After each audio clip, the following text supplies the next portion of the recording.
While Carrie Kelly and Stephanie Brown are the most known Lady Robins, neither of them are actually the first. Instead, the female Robin who predates them both is Mary Wills, who would only appear a single time during the Golden Age, to then never be mentioned again, although some believe that the character visually inspired Carrie Kelly. So, who was this first female Robin? And did she have potential? Now let's set the record straight. The character of Mary Wills at no point is actually called Robin in her debut, or only appearance. However, she does wear a Robin costume and goes by Girl Wonder, which to me makes her a Robin. Or at the very least, a Robin-adjacent character. She is also labeled as being a version of Robin on the official DC Wiki. So either way of being Robin or in a Robin-adjacent character or essentially a female variation of Robin, I'm still counting her as being the first female Robin. Now this story comes from Star Spangled Comics issue 103 from 1950, which has a lot of different stories, but the one we'll be looking at today is the 5th story, which is a Robin story titled Roberta The Girl Wonder. Nightwing fans actually owe this series quite a bit, since it's the first time to show that Robin could be a solo character without Batman, with the character having segments of different issues where he just simply was alone. And as a Nightwing fan, I think that this is a pretty notable part of Robin's history that is often forgotten. We started this story at Gotham City High School, where Romeo and Juliet roles are being casted in drama class, with Romeo being casted with Dick Grayson and Juliet being casted with Mary Wills. Mary outright says no to Dick being her Romeo, saying that he can't be her Romeo. Okay, this is a play, Mary, you don't actually have to date Dick to play his love interest. And also apparently she has the authority to veto her castmates. And when asked who her dream Romeo really was, she said it was Robin. So does she think that Robin is going to take time from being a superhero to be in her school play? Because she's refusing to play by anybody else. We also see Dick think to himself how it's kind of funny that she passed on Robin being her Romeo, which does confirm that he was fired from the role because she said so. We later see her on a swing set with the thought process on how she could get with Robin, and that's when it hits her. Why not become a superhero herself? Also, look at her face! I'm scared for Dick. She's also not trained, and her only motivation to become a hero is false love. But nah, she's gonna be fine. Although I am definitely scared for Robin. We see her quickly make a costume for herself and show off her new crime compact. Where the hell did she get that? It's a crime-fighting makeup kit. This idea would also later be reused for Kathy Kane, the original Batwoman. Mary even has explosives in this crime compact. She's a teenager. Where did she get explosives? For whatever reason, my headcanon is Penguin. Either way, I do not trust her with explosives. Later that night, Mary sees the bat signal and goes to the mayor's office to meet Robin, who pulls her aside to tell her that the life of a crime fighter is far too dangerous for a girl. Which to me means that Robin would have let another teenage boy superhero with no training go along with him and become the next Robin. I know it was 1950, but damn. Anyways, later that night, Dick is being told about some new villain in Gotham named Vorn. That's when the trunk to the Batmobile opens and Mary is inside, having snuck in wanting to help with the case. Not because it's the right thing to do, but because she has a hot for Dick. We're also told that Batman is away in Washington for reasons, but also not even as Bruce Wayne, but as Batman. What does he have to do with Batman in Washington? Robin continues to be sexist, going, "Ugh, girl," to which Mary accuses him of being gay. I mean, she frames it in a context of wondering if he likes girls, but in a retrospective read, it kind of comes across like she's trying to figure out if she has a chance. Dick has an idea of how to use Mary to deal with Vorn, since he has a special jewel and she's a girl, therefore she must know about jewelry. Vorn is a guy and he clearly likes jewels too. This entire story is going to get Robin cancelled on Twitter. The two of them afterwards just go to an old school drive-in restaurant in disguise looking at everyone's hands to check if they're wearing the ring. That's a plan. And it turns out it was a good plan because they find him. And stop him. Also, by the way, if you're curious about the character Spider-Vorn, he never appeared afterwards, or appeared before.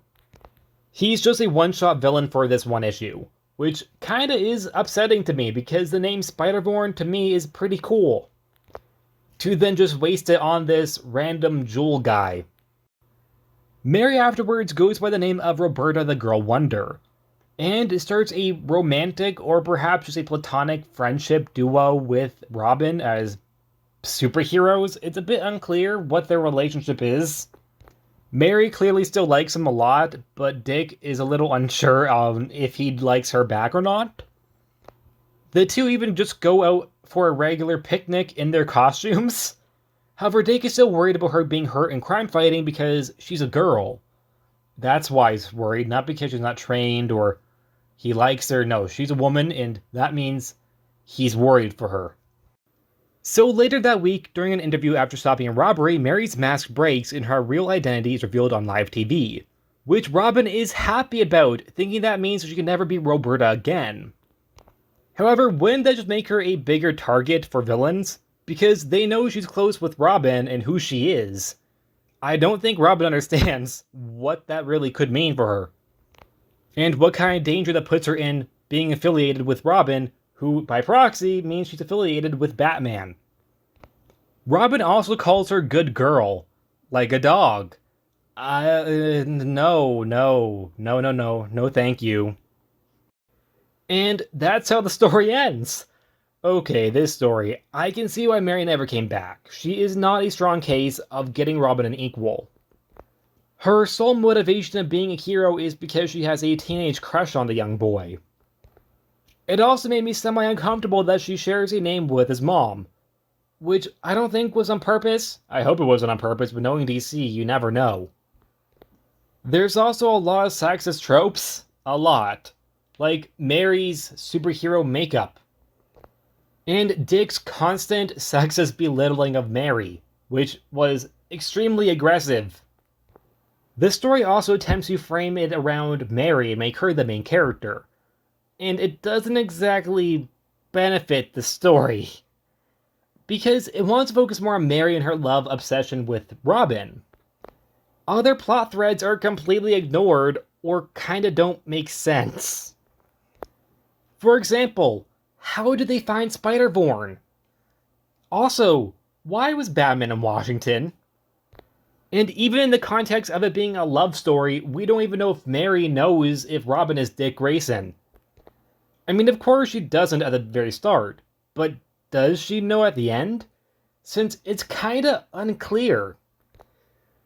With the two having gone in disguise to find Vorn, it would be assumed that they didn't go in costume to do it.